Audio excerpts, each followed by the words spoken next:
C'est vrai qu'aujourd'hui, on se rend compte qu'il y a une difficulté, je dirais, pour toute la jeune génération de se motiver vers les carrières scientifiques, techniques, en faire vraiment leur carrière de vie. Et pourtant, on sait qu'au XXIe siècle, c'est la science et les progrès techniques qui vont structurer tout notre avenir et tout notre progrès social aussi en tant qu'individu.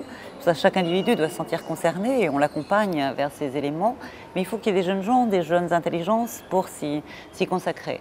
Le problème est effectivement encore plus prégnant pour les jeunes femmes. Les jeunes femmes dont on voit qu'elles ont de très très bons résultats pendant leur cursus scolaire, parfois une difficulté de se lancer au moment d'entrer dans le choix de carrière vers une carrière qui va effectivement mobiliser toute une vie. Et on sait que les carrières scientifiques et les carrières d'ingénieur, c'est ça, c'est vraiment une vie consacrée à sa passion, à son désir. On voit beaucoup de jeunes femmes aujourd'hui sur des métiers qui sont plus, je dirais, dans un contexte sociétal ou sciences du vivant, et beaucoup moins vers des carrières qu'on appelle encore de sciences pures et dures, mais qui incluent l'informatique, enfin toutes ces techniques qui sont aujourd'hui à la portée, à la main de tout un chacun. Et c'est vrai qu'il faut adresser probablement des messages un petit peu particuliers aux jeunes filles.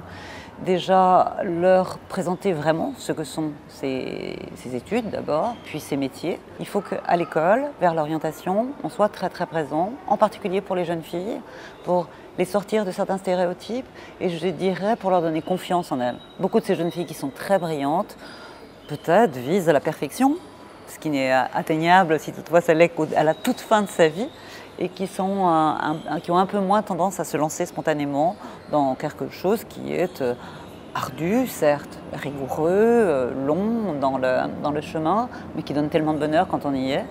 Donc il faut les encourager à entrer, il faut les aider pendant la réalisation de leur carrière, parce qu'elles ne sont pas toujours soutenues comme il le faudrait au sein des entreprises, au sein de la fonction publique, avec effectivement quand même des particularités du rôle de la femme dans la société et dans sa famille. Et puis il faut aussi les reconnaître et leur témoigner notre admiration, notre respect quand elles arrivent à des résultats formidables et de donner donc la possibilité de faire partie de ces cercles de haute décision également. Je n'ai pas eu l'impression, moi, à aucun moment de sacrifier quelque chose dans ma vie parce qu'il y a des gens qui croyaient en moi, il y a des gens qui étaient en support, qui m'ont soutenue, et puis des choses qui me facilitaient la vie. Donc il faut trouver le moyen d'organiser sa vie pour qu'elle soit plus facile, pour aller au bout de son désir. Je pense que dans une carrière d'homme, une carrière de femme, il y a des moments où vous avez plus d'investissement à mettre dans votre carrière. Il n'y a rien qui soit linéaire. Je veux dire qu'une vie, c'est faite de ces sinusoïdes, de ces phases d'investissement différents, mais qu'à certains moments, il faut s'investir beaucoup. Et probablement au début, effectivement, pour acquérir la légitimité, la crédibilité, l'expertise. Une fois qu'on vous l'a reconnu et que vous avez une première expérience qui marche bien, il n'y a plus trop de problèmes. Nous sommes dans une diversité différente. Et donc moi je ne conseille pas aux jeunes filles de vouloir devenir des hommes dans les métiers qu'elles embrassent. Même dans ma carrière d'astronaute, je n'ai jamais essayé de faire comme les hommes. Je faisais à ma façon, dans l'idée de réussir la mission qui m'était confiée. Et de la réussir souvent, pas toute seule, mais avec une équipe. Et c'est vrai que de se mettre en mode projet, comme on dit aujourd'hui, d'être dans une équipe, et on est tous amenés à contribuer à la réussite du sujet. On a de la chance que si on s'est préparé à avoir de la chance et si on a le bagage pour l'avoir. Et puis la chance, elle vient aussi du fait qu'on saisit les opportunités, qu'on pousse les portes entrouvertes.